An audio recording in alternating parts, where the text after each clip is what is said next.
Grozničavkata? za želudec, Za želudnikot. Za krvta da si je čistiš i za apetit. A Corto Benedicta je za crni drop. za jetra, za žolč, Za žolčkata, protiv rak, za astma. potem torej je pa glok. Ovo je glok. Glok je pa Glogot je za nervite i za srceto. za živce pa za srce.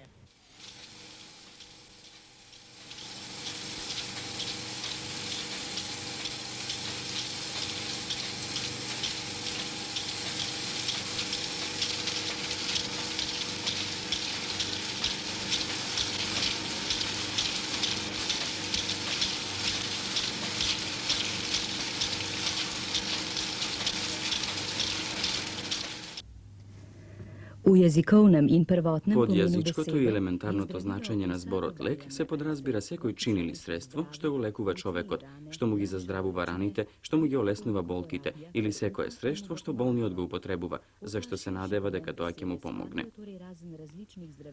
Znači, vova poširoko značenje na zborot, osvem različnite lekoviti bilki i droge od životinsko ili mineralno poteklo, spadjati magijite, gatanjeto, upotrebata na majli i žrtvite na bogovite na zdravijeto i takanatamu.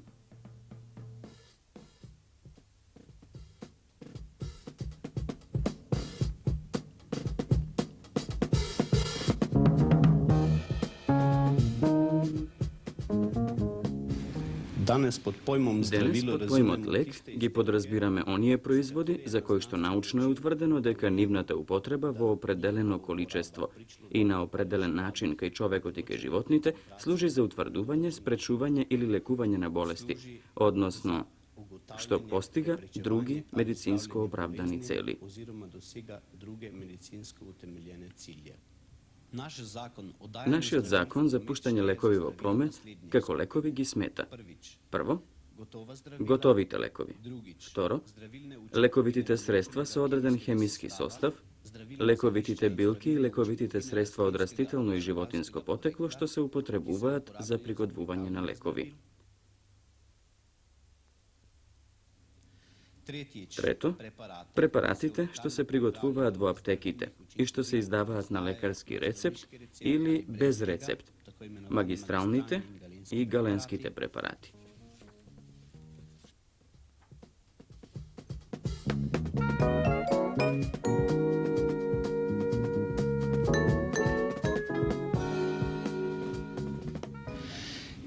Četvrto, krvta, derivatite na krvta i drugite srodni proizvodi.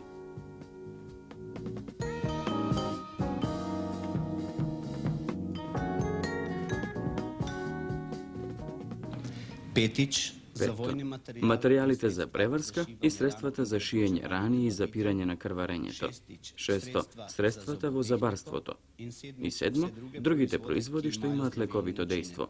Serumite, vakcinite, kontrastnite sredstva.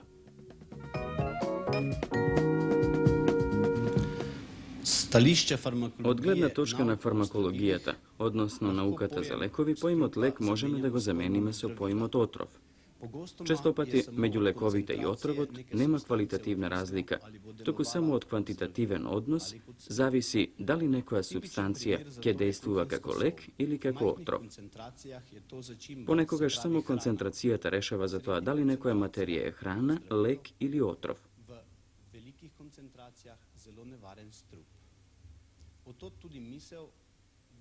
Tipičan primjer za ovo je kunjskata sol. Vo mali koncentraciji ta je začin, znači hrana. Vo nešto pogolemo, lek, vo golemi, opasen otrov. Od ovde sledi i mislata deka seko lek vo nepovolni uslovi vo pogolemo količestvo doza može da bide mnogo opasan za čovekot. Seko lek je kompromis među povolnoto terapeutsko dejstvo i sporednite efekti. Ušte vo najstaro vreme, barajki hrana čovekot naiduval na mnogo rastitelni sredstva za lekuvanje bolesti i za olesnuvanje bolki. Prvi od čovek, koji što se ranil, bil prvi od bolen, a ako na ranata si stavil melem, so toga go otkrili prvi od lek. Od ta praera na čoveštvoto, pa se do 13. od vek, lekarskata i aptekarskata struka se razvivale združeno, a duri potoja počnale da se razvivat kako oddelni nauki.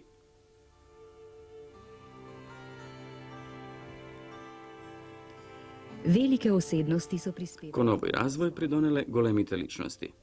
Eskulap, ki ga Homer omenja okoli 500 let pred našim štetjem. Hipokrat, znanstveno medicino od tempelske in magijske medicine in tako postal utemeljitelj grške in tudi naše znanstvene in šolske medicine. Dioskorid, v 1. stoletju našega štetja. Galen, Celotno antično medicinsko znanje in zgradil medicinski sistem. Še danes imenujemo po njem nekatera zdravila v farmaciji galenska zdravila. Ta slika nam predstavlja arabskega zdravnika arapski odlekar Avicena Teofrast i Teofrast Paracelsus. Pozneje je živel v Beljaku na Koroškem. Do časa Paracelsusa До времето на Парацелзус, како лекови биле употребувани главно дроги од растително и животинско потекло, а негова заслуга е воведувањето на хемикалиите во материо медико, пред се на анорганските минерали и нивните соли. razen tega Освен тоа, taki овој niso алхемичар е заслужен и за екстракцијата и дестилацијата на дрогите.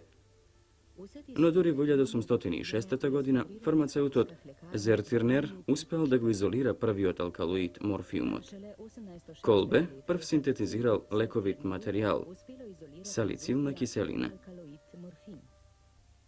Prvi je sintetiziral zdravilno snov salicilno kislino kolbe.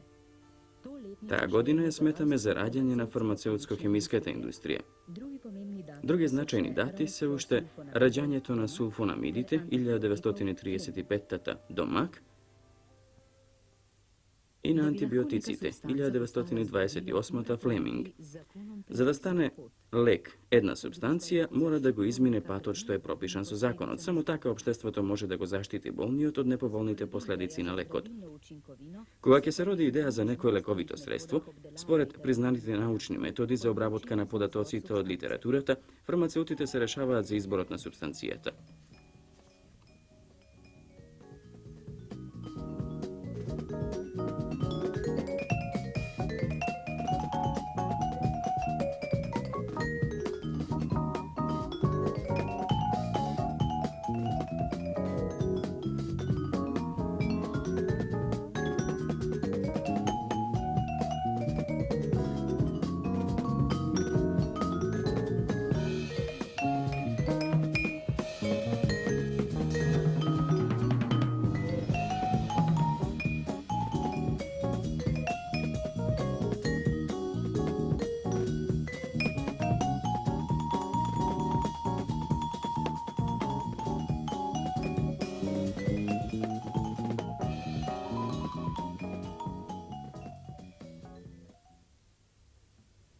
Po tej По teoretični оваа теоретска проценка се пристапува кон медицинската оправданост на неговата употреба.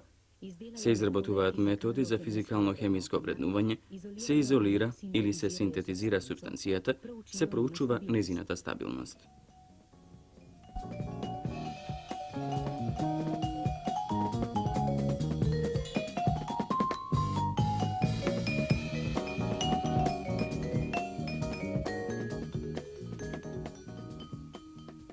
Na to nadaljuje još študij. Потоа се продолжува со студија на незините фармакодинамички особини, каква што е акутната токсичност, 3 до 4 видови животни, клинички знаци, смртност и другите можни ефекти.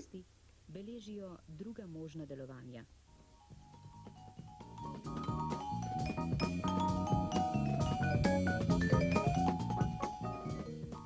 U primeru Во случај на позитивни резултати се продолжува со испитување на субакутната токсичност, на механизмите на дејствување, на потребните терапеутски концентрации, на меѓусебното дејствување со други соединенија, на биолошката оценка. na to začnu teratološke raziskave. Потоа се започнува со тератолошките испитувања.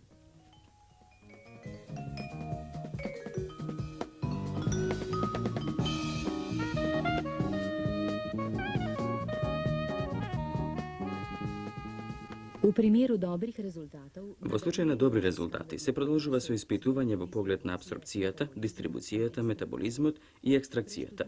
Се проучуваат и можностите за производство и контрола.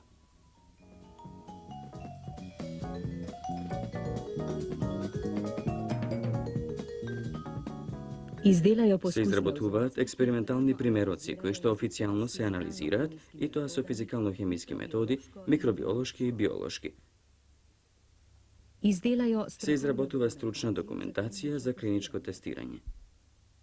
Klinično testiranje Во првата po prvi фаза, fazi клиничкото тестирање ги опфаќа евентуалната токсичност на препаратот, метаболизмот и фармакокинетиката,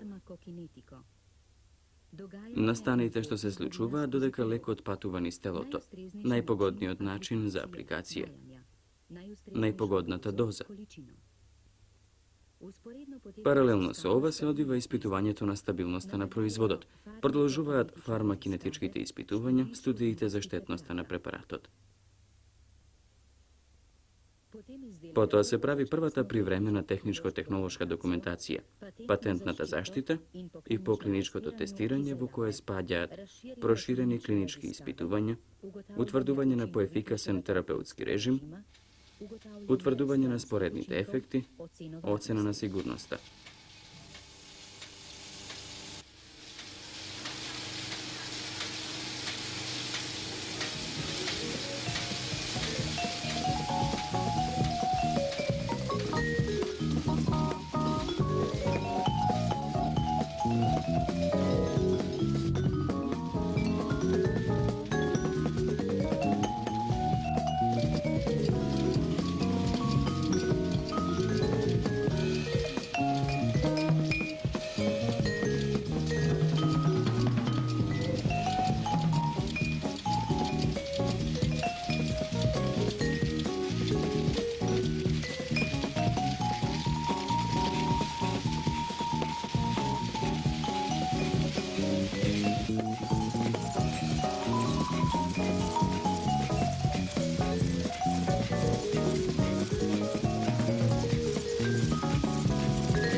Preden gre lahko zdravilo v promet, morajo vsako izdelano... Пред да може да се пушти лекот во промет, секоја произведена серија мора да се провери и да се опреми со контролен број. Овој број го придружува произведениот лек од неговото создавање до конечниот корисник и овозможува повлекување на лекот од промет ако се утврди дека тој е штетен или опасен за здравјето. Давањето на лековите за секоја поодделна серија го одобрува специјалистот кој ги проверува. Zavod za farmacijo superkontrolo... Со суперконтролата, Заводот за фармација ја одобрува секоја серија антибиотици, арсенобензенски лекови и кардиотоници. Освен тоа, тој ги потврдува аналитичките постапки пред секоја регистрација на лекот. За фактот дека аптекарската служба располага со квалитетни лекови на ниво на развиените западноевропски држави, треба да и се заблагодариме на добрата организација на контролата и надзорот врз производството и прометот со лекови.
Predvsem bi pa upozoril Но na пред се neugodne би сакале да posledice предупредиме на опасностите што му се закануваат на човекот, ако не соодветно постапува со лековите. Ако тргнеме од фактот дека секој лек е и отров, тогаш во секоја така наречена домашна аптека се крие потенцијална опасност за несакани последици, ако не и за труење. Таквите домашни аптеки прават повеќе зло од што корист. ker vsaka Автомедикацијата крие во себе повеќе опасности, а може и трагично да заврши, зашто неконтролираната лаичка употреба на секој колку и да е обичен и навидум невин лек може да има тешки последици. tragične posledice in tudi smrt. Zdravilo ali Лекот или готовиот лек во потесното значење на зборот е составен обично од едно или повеќе лековити средства in ispomoć и од помошни средства кои што овозможуваат лекот да го добие најсоодветниот облик за лекување, а кои што самите за себе немаат лековито дејство. Нашата фармакопеја познава и пропишува 46 различни облици на лекови. Најважните облици на лековите се цврстите облици. Таблетите се дозирани пресувани лековити препарати, што ги употребуваме перорално и што се ресорбираат во желудникот или во цревата. Се изработуваат како цврсти, најчесто тркалезни плочки со рамни или конвексни мазни површини. Може да бидат обложени или изработени во повеќе слоеви. Сега ќе ја примите таблетката што ви ја препишал лекарот. Така, а сега уште вода, повелете.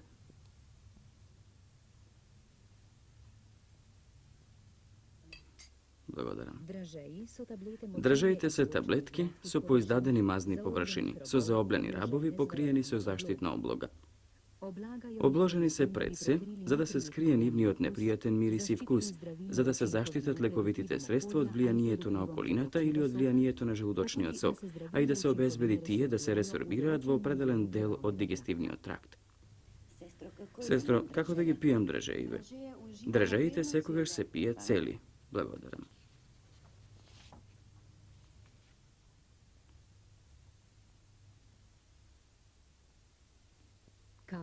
Капсулите се дозирани лековити препарати во форма на кожурец, обично цилиндричен. Капсулите кои што се направени од скроп или од желатин се полнат со лековито средство или со смеса од лековити средства. Можат да бидат со најразлични бои. Капсулите ги пием секогаш цели, со неколку голтки вода.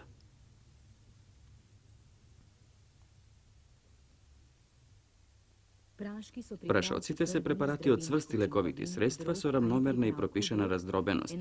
Се изработуваат со помошни средства или без додавање на помошни средства.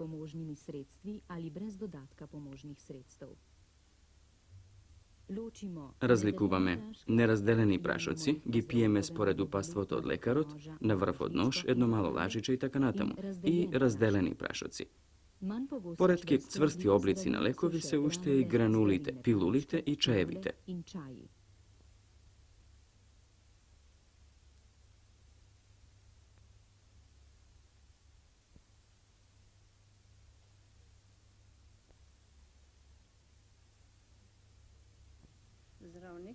Лекарот ми препиша вака да го пијам прашоков.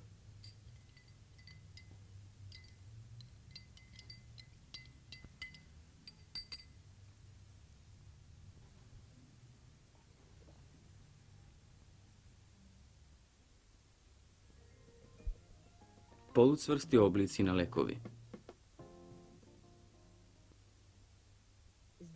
Лековитите масти се полуцврсти лековити препарати за надворешна употреба. Наменети се за лекување на кожата, слузокожата и раните. Содржат лековити или заштитни субстанции, растворени, распределени или емулгирани во соодветна подлога. Изборот на подлогата се врши во согласно со местото на апликацијата и со начинот како треба препаратот да действува, со способноста за соединување и растворување на употребените материи.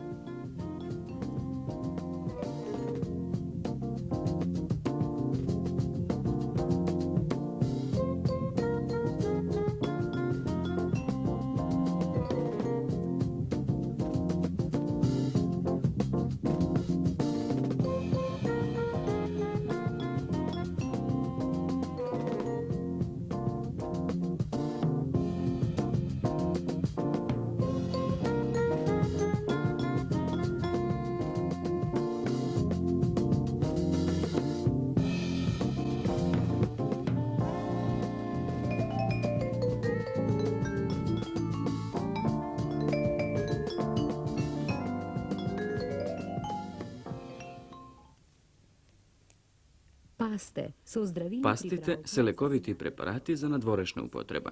Sodržat relativno golemi količestva fino isitneti sredstva, što se ravnomerno raspределени во соодветна подлога. На собна температура, пастите имаат посилна конзистенција од мастите.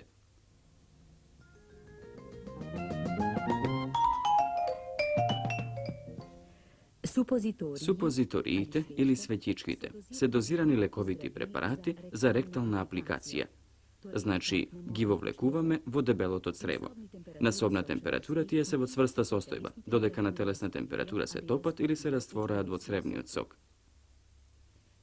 Лековитите средства што тие ги содржат се растворени, односно равномерно распределени или емулгирани во подлогата.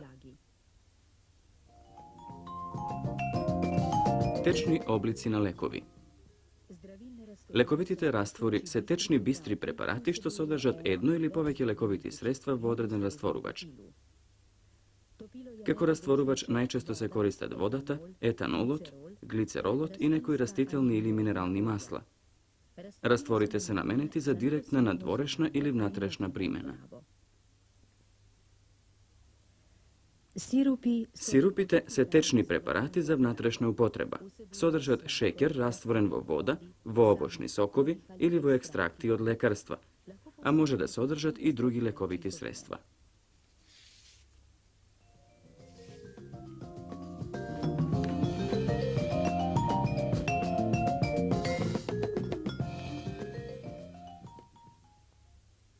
Микстурите, смесите, се водени раствори на повеќе лековити средства.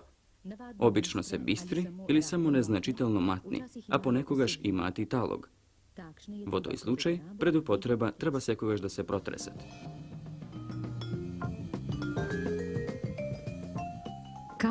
Капките се течни лековити препарати наменети за орална употреба, кои се дозираат со одредување на нивниот број. Капките, суспензиите, не смеат да содржат лековити средства со силно или со многу силно дејство. Пред употреба, овие препарати треба секогаш силно да се протресат. Специјални видови капки се капките за очи, за нос или за уво. Инекциите се стерилни, дозирани лековити препарати за директно внесување во крвните садови, мускулите, кожата или во одделни органи на човечкото тело. Тие се раствори, суспензии или емулзии од лекови, или се стерилни цврсти лекови во шишенца или ампули. Се раствораат или се суспендираат со додавањето на стерилен растворувач непосредно пред инјектирањето. Растворите за инфузии се лековити препарати што се внесуваат во крвните садови во поголеми количества. Се употребуваат пред се за регулирање на електролитската рамнотежа и за надоместување на загубената течност во организмот, како надоместок за крвта, за дохранување на организмот и за апликација на лекови. Тие се бистри, апирогени и изотонички раствори на една или повеќе материи. Освен споменатите, се употребуваат и многу други препарати. За да може лекот воопшто да дејствува, тој мора да навлезе во организмот. Тоа навлегување може да се постигне на различни начини, зависно од обликот на лекот, од болеста и состојбата на болниот. Најчести начини на применување на лековите се преку слузокожата на дигестивниот тракт, преку слузокожата на устата кај подјазичните таблети или лингвалетите, преку слузокожата на желудникот и на цревата, кај таблетите, капсулите, сирупите и растворите, преку слузокожата на дебелото црево кај светичките, преку другите слузокожи, преку кожата, мастите, препаратите за надворешна примена, или пак со директно внесување во организмот, како што е случајот кај инекциите, директно во вената, под кожата, во мускулите во стомачната празнина, во поодделните органи и така натаму. Од изборот на начинот на апликација на лекот зависи како ќе дејствува лекот. Например, ако се бара брзо и краткотрајно дејство, погоден начин на апликација е интравенозната инекција, додека лекот што се внесува низ дигестивниот тракт почнува да дејствува подоцна, но затоа пак има продолжено дејство.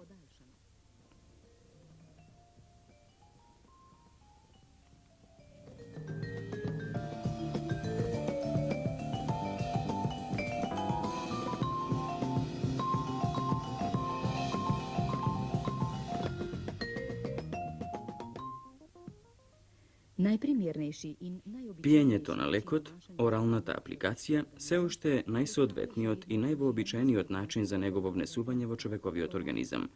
Ако го следиме патот на лековитото средство кај овој начин на апликација, можеме да ги утврдиме следниве фази. Po užitju zdravila, Откако ќе се испие лекот, на пример таблетата, најпрвин доаѓа до неговото распаѓање во зрнца, кои што натаму се распаѓаат до составните прашести делчиња. praškastih delcev Од прашестите делчиња, лековитото средство се раствора во желудочните сокови. da bi lahko prodrla v За да навлезе во организмот, лековитото средство дифундира до желудочната или цревната слузокожа. Бидејќи лековитите средства представуваат за организмот главно туѓи материи, низ слузокожата, тие се пренесуваат според принципот на дифузија, каде што важна улога игра концентрацијата на лековитото средство до дигестивниот тракт во однос на онаа што е во крвта. da bi omogočili За да го овозможиме навлегувањето на лековитите средства од дигестивниот тракт во крвта, мораме да се погрижиме правилно да го пиеме лекот. predvsem Водиме сметка пред се по отделните дози од лекот да ги земаме во редовни временски интервали, никогаш на преполнет стомак. Количеството на храна во желудникот ја одредува брзината на движењето на храната низ дигестивниот тракт, а со тоа и на испиениот лек кој што е распореден во храната. Значи, додека се пијат лекови, треба да се јаде умерено и храната да биде потечна, за да може лекот да се раствори во неа и на тој начин да се ослободи лековитото средство. Лековите ги пиеме обично по јадење, освен лековите за зголемување на апетитот и освен некои исклучоци на кои навреме ни укажува лекарот што ни го препишува лекот или фармацеутот што ни го издава. Лековите ги пиеме со малку течност, бидејќи сите лекови не поднесуваат мешање со млеко, овошни сокови, минерални води, лимонада или со други пијалаци, најдобро е лекот да се пие со обична вода. Откако лековитото средство ќе навлезе во човековиот организам, крвта го разнесува по телото. Лековитото средство обично се сврзува со белковинскиот состав на крвта. Еден негов дел се натрупува во поодделните ткива, а за фармаколошко дејствување останува само мал процент слободно лековито средство. Овие процеси на сврзување и ослободување на лековитото средство во телото се во рамнотежа.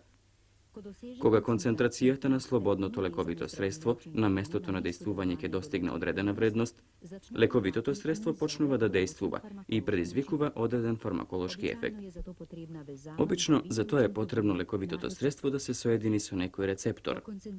Но за концентрацијата на лековитото средство на местото на дејствување не решава само неговото навлегување во организмот, туку и неговата обмена и излачување. Обмената може да започне уште во дигестивниот тракт, продолжува во крвта и во ткивата, но далеку најважен орган за обмената е црниот дроб. Црниот дроб, кој го вбројуваме меѓу органите за варење, располага со најразлични ензими и ензимски системи што се способни покрај другите материи брзо да ги разложат и лековитите средства. Ова разлагање обично доведува до помалку активни и во вода порастворливи делови на лековитите средства, кои потоа се отстрануваат од човечкиот организам. Вообичаениот пат за отстранување на лековите од човечкото тело води преку урината, иако постојат и други патишта, на пример преку потењето, преку дишењето, преку изметот, преку млекото кај доилките и така натаму. Како што видовме, дејствувањето на лекот во човечкиот организам е динамичен процес, врз кој што влијаат повеќе фактори. Ако кон тоа ја додадеме и различната приемливост на пациентот кон дејството на лекот, која што е условена не само со неговите физикално-хемиски карактеристики, туку и со општата состојба на пациентот, со староста, со полот и со другите поважни биолошки фактори, тогаш дејствувањето на лекот можеме да го сватиме како комплекс од динамички биолошки процеси, од кои нам ни е најважен крајниот терапеутски ефект. Dinamičnih procesov, od katerih nas predvsem zanima končni terapevtski učinek zdravila. За жал, освен терапеутскиот ефект, секој лек предизвикува и споредни, несакани ефекти, кои што честопати се непријатни и штетни. Затоа можеме да сметаме дека употребата на секој лек е компромис меѓу неговото позитивно терапеутско дејство и несаканите споредни ефекти.